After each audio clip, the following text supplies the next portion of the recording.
Praise the Lord. Good morning అండి. అందరూ బాగున్నారా? ఈ దినం ప్రార్థన చేశారండి. ఖచ్చితంగా ప్రార్థించండి. మీ కుటుంబ సభ్యుల దగ్గర కూడా ప్రార్థన చేయించండి. రండి, యెషయా గ్రంథము 25 ధ్యానం చేసుకుందాం. 1వ వచనం. యెహోవా నీవే నా దేవుడు, నేను నిన్ను హెచ్చించదును, నీ నామమును స్తుతించదును. ప్రియులారా, యేసు ప్రభు మన దేవుడైతే నువ్వు అలాగ నమ్మినట్లయితే ఏం చేస్తారు? ఆయన ఊరికే నా దేవుడని నోట్లో చెప్పకూడదండి. ఆయన నామాన్ని హెచ్చించాలి, ఆయన నామాన్ని ఘనపరచాలి. ఆయనకి ఏదో నీవు ఇంట్లో ఉన్న వస్తువుల్ని, బంగారాన్ని లేదా అవి ఇవి ఇవ్వాల్సిన అవసరంలా. నీ హృదయం అనే ఆ సింహాసనాన్ని ఆయనకి ఇచ్చాయి. అనగా నీ హృదయంలో నుంచి ఆయనకి స్తుతులు అర్పించాలి. ఉదయకాలంలో లేచిన వెంటనే నీవు సజీవులకులో పెట్టిన దేవునికి స్తోత్రాలు అర్పించాలి.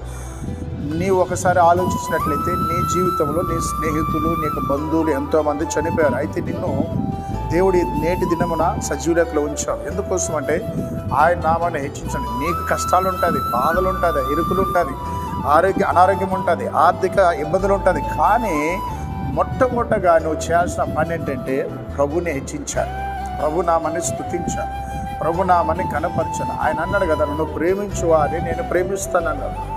కనుక ఉదయాన్నే నువ్వు చింతతో ఉన్నావా?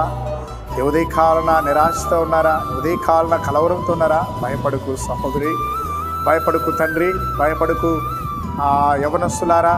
నా దేవుణ్ణి స్తుతించండి. నీ కార్యమైన సఫలం చేస్తాను. ఈరోజు నువ్వు ఏ పని అయితే మొదలుపెట్టినావో, ఏ కార్యమైతే చేయాలనుకున్నావో, ఏ అప్పులైతే కట్టాలని బాధపడుతున్నావో, ఆయన వాటిని సఫలపరుస్తాడు. అట్టి కృప దేవుడిలాగా ప్రార్థించేద్దాం. మహాగణుడా, పరిశుద్ధుడా, ఉదయకాలన వాగ్దానమైన బిడ్డలు మీరు జీవితంలో మేలు జరిగించండి నా ప్రభా. ఎంతోమంది రోడ్డు మీద యాక్సిడెంట్ అయ్యి కాళ్ళు చేతులు విరిగిపోయిన నా కోమా స్టేజ్లో ఉన్నారు. వారి మీద కనికరాన్ని చూపించండి.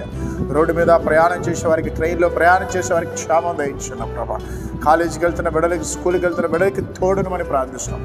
దూరదేశంలో గల్ఫ్ కంట్రీలైనా, దుబాయ్నైనా, కువైట్, ఇంకా కొన్ని దేశాల్లో ఉన్న తెలుగు ప్రజలను మీరు కాపాడమని ప్రార్థిస్తూ మా దేశంలో, రాష్ట్రంలో శాంతిని దయచేయమని యేసు నామములో ప్రార్థిస్తున్నాం తండ్రి. ఆమేన్.